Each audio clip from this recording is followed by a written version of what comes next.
था वो सैनिक की शहादत, अपने साए दर्द वही खो दिया जब लिखने की बात आई। पत्नी के हाथों में मेहंदी रची थी, माँ ने याद में निगाहें बिछाई थी। बेटा कह कर गया था जल्द आऊंगा माँ, वो लौट कर नहीं आया। उसकी शहादत। अभी हम उस माटी पे है जिस माटी पे फणीश्वर नाथ रेणु जी का जन्म हुआ, जो कि पूरा देश ही नहीं पूरा दुनिया में उसका नाम चलता है। वो एक महान लेखक थे। वही बता दें कि अभी हम अररिया जिला अंतर्गत फारबिसगंज प्रखंड क्षेत्र के प्रभा पंचायत में है, जहां पर एक बोले तो साहित्य फणीश्वर नाथ रेणु जी को देखकर और उनके रास्ते पर चलने का कोशिश एक युवा जिसका नाम गौतम कुमार है, वो जो है उस रास्ते पर चलने को लेकर प्रयास कर रहे हैं और लगातार प्रयास करने के बाद सफल भी हुए हैं। उनसे जानते हैं कि उसके माइंड में ये लेखक बनने का सपना कैसे आया और आखिरकार लेखक ही क्यों। इस उम्र में जहां युवा नशे करते हैं, इधर उधर घूमते रहते हैं, और ये उस उम्र में किताब पर किताब लिखते जा रहे हैं। आखिर इसके माइंड में लेखक बनने का सपना कैसे आया, क्यों आया, और ये अपने समाज को क्या संदेश देना चाहते हैं, यही सब बात करने के लिए हम फारबिसगंज के प्रभा पंचायत पहुंच चुके हैं। क्या नाम हुआ आपका? नमस्कार, मेरा नाम गौतम केसरी है जी। मैं फारबिसगंज प्रखंड के प्रभा पंचायत गांव का यहीं का निवासी हूँ।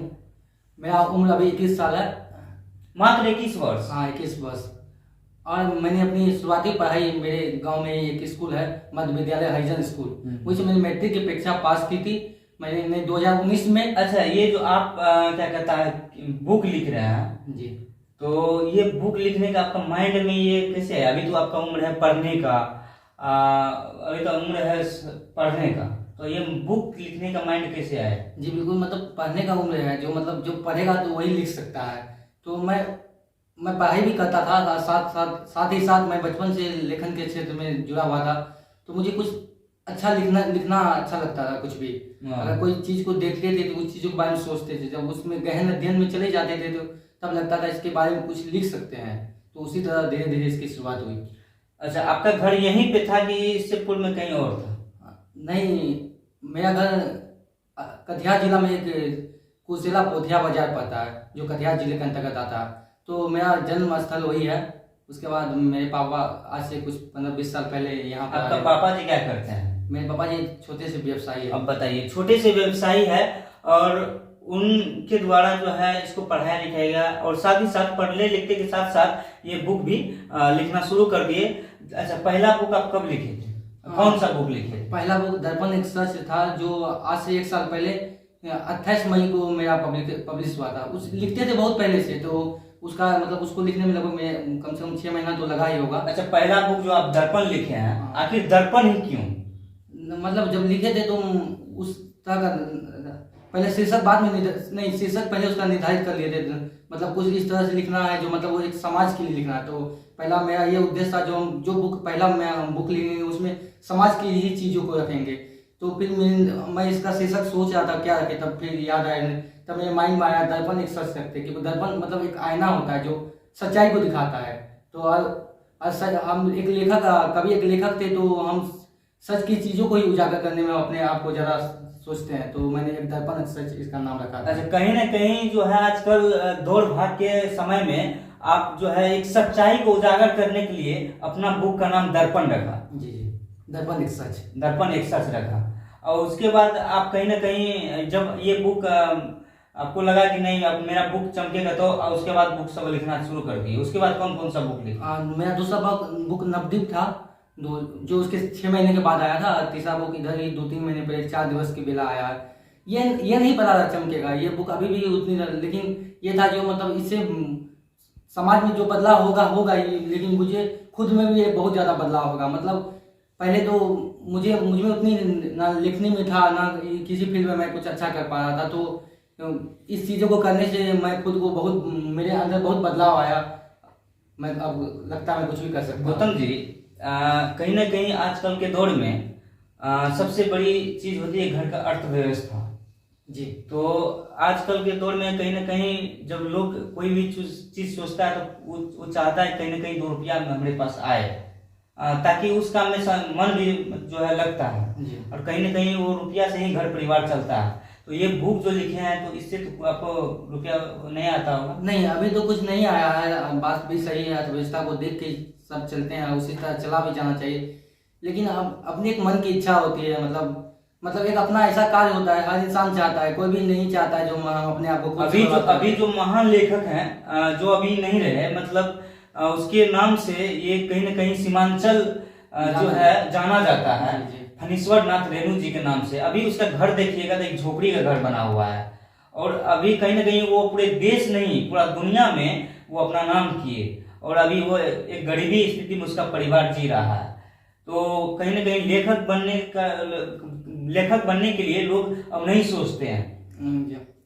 वो मतलब वो उस दौर का एक था, लेकिन उसका आप तो देख ही सकते हैं, उनके नाम को पूरे देश दुनिया जानता है। अभी उस तरह का पहले का जमाना कुछ अलग था। अभी हमको ऐसा लगता है कि सही तरीके से चला जाए तो अभी मतलब सोशल मीडिया का जमाना है। लोग कहाँ आप कुछ भी करते हैं तो वो सोशल मीडिया के माध्यम से हर एक लोगों तक पहुंचाया जा सकता है। पहले सिर्फ लेखन का माध्यम था, मतलब लिख के भेजेगा तो कोई पढ़ेगा तो ही उसके तक जाएगा, लेकिन अब तो जमाना कुछ अलग है, डिजिटल मीडिया है। तो ऐसा लगता है अगर हम कुछ अच्छे तरीके से सही रास्ते से किसी कार्य को करें तो लोगों तक पहुंचेगा, तो नाम सम्मान। आप कितने वर्ष से मतलब आप कितने उम्र से ये प्रयास कर रहे हैं बुक लिखने का? मतलब लेखन का प्रयास मतलब 5-7 सालों से चल रहा है मेरा, लेकिन 2-3 सालों से मैं इसको अच्छे से लिख रहा हूँ। लेकिन ये प्रयास नहीं था जो बुक लिखा जाएगा। बुक के बारे में मैं सोचा भी नहीं रहा, कभी सपना में भी नहीं सोचा था जो मेरा बुक आएगा।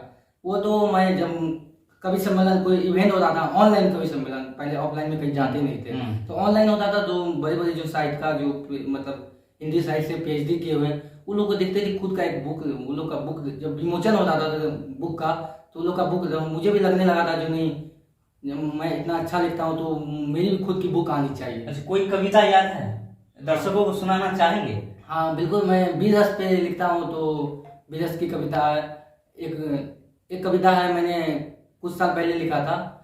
देखा था वो सैनिक की शहादत, अपने साए दर्द वही खो दिया, जब लिखने की बात आई तो कलम ने भी रो दिया। उसके बाद और कोई? पत्नी के हाथों में मेहंदी रची थी, माँ ने याद में निगाहें बिछाई थी, बेटा कह कर गया था जल्द आऊंगा माँ, वो लौट कर नहीं आया, उसकी शहादत आई थी। कहीं ना कहीं ये सैनिक को सम्मान देने के लिए ये जो है पंक्ति लिखी थी और कहीं ना कहीं ये गौतम जी जो है छोटी सी उम्र से प्रयास कर रहे हैं बुक लिखने का और कहीं ना कहीं ये जो अपना पहला बुक लिखा दर्पण एक सच, वो कहीं ना कहीं आजकल जहां झूठ का जमाना चलने लगा है तो वहीं समाज को सच्चाई दिखाने के लिए और रास्ते पर लाने के लिए अपने बुक का प्रकाशित किए थे ना? बिल्कुल, ये मेरी पहली बुक है दर्पण एक सच। अभी तक मेरा 3 पुस्तकों का लेखन हो चुका है। ये नवद्वीप, इसमें क्या खासियत है? ये बुक आप क्यों लिखे?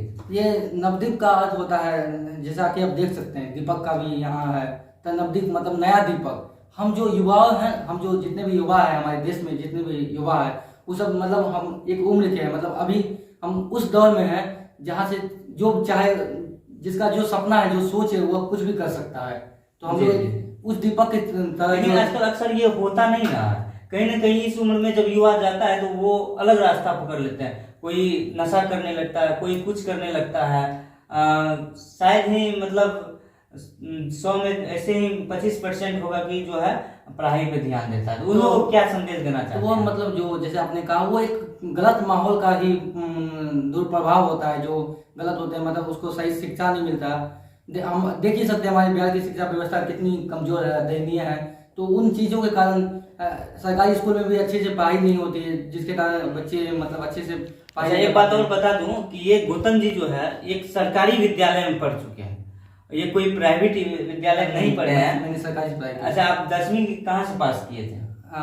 मध्य विद्यालय हरिजन स्कूल में। बताइए, ये सरकारी स्कूल में पढ़ के और कहीं ना कहीं अपने समाज को देखते हुए बुक प्रकाशित करना चालू किया और एक नहीं 3 बुक प्रकाशित किया, जो कि सफल भी रहा। कहीं ना कहीं और युवाओं को इनको देखकर उनको सोचना चाहिए और प्रयास करना चाहिए, कहीं ना कहीं वो भी एक सही रास्ता पर जाए। आप देख रहे थे पब्लिक एक्सप्रेस न्यूज, मैं हूं गुड्डू कुमार। जय हिंद दोस्तों।